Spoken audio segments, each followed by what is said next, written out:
Hey guys, it's S0ur, and it's finally time to open 50 more supply drops. I was aiming to get both the Moz and Mayhem camel grind videos done before making another one of these, and I'm at that goal, so here we are. I will say, I've had in my mind that the supply drop opening stuff isn't really the most exciting thing to see anymore. I figure we've all pretty much seen it all by now, and that people won't really like this anymore. But then I get corrected by comments and people asking me when the next supply drop video will be, so in that case, I'm happy to keep making them.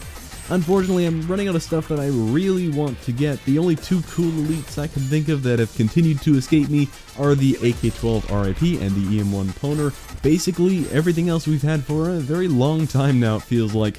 Although that being said, I'm actually much more excited to open supply drops now than I was previously. I believe in the last episode, I was still unable to purchase extra armory space for most of that video. It feels like a long time ago now.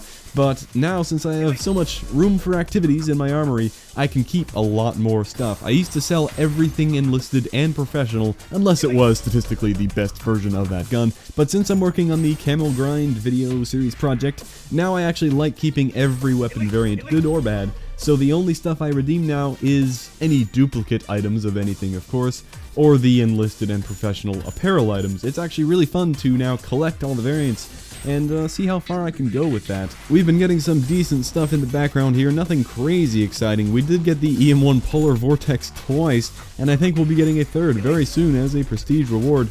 I have yet to get one of those elite prestige reward things and have it actually be a new variant that I didn't already have.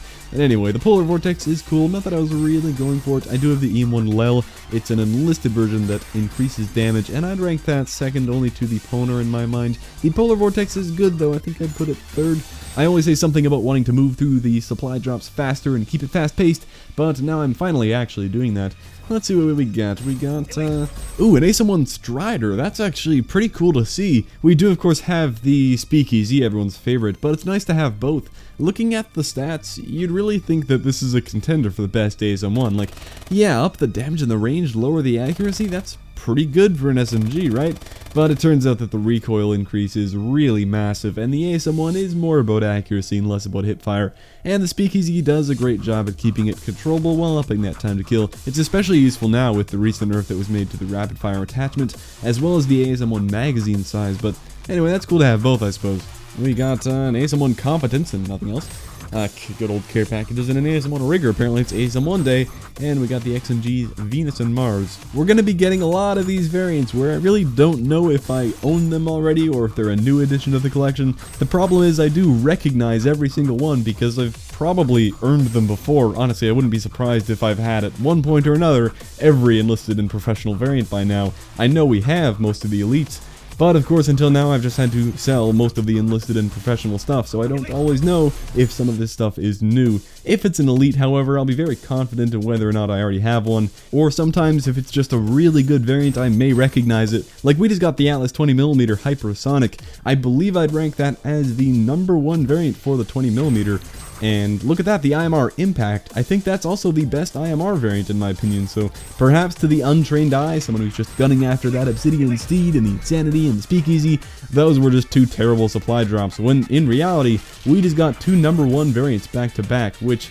isn't that exciting because it's not like they're game changers over what I already have, but certainly not bad. I'm guessing while I've probably earned and sold those multiple times, that we didn't have them at the time, and now I can finally hold on to them, which is very cool. I believe we're approaching the end of the video here shortly. Got the Pytake loophole there, certainly the best Pytake variant. Unfortunately, it is a repeat, but it's got some crazy stat changes going on that aren't visible on that little preview there. They are lying to your face with that one. Looks like we got an MP443 Grok Spectrum. I do believe that is the worst possible Grok, worse than the base variant, but we do also have the EPM3 Parsec, which is a repeat, but I believe is the best EPM3.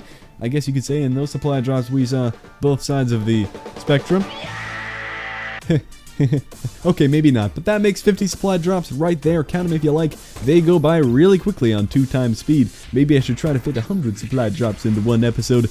It would take some doing, but it's a possibility. Anyway, that wraps up this episode. I'm hoping to get the crossbow camel grind episode up sometime this week, and maybe another one of these videos or the next camel grind up for the next weekend. It's hard to commit to anything though right now, still juggling other responsibilities, hoping the summer opens up some more time for all my plans, but until then I'll do what I can. Thank you all for watching this episode, and I'll see you in the next one.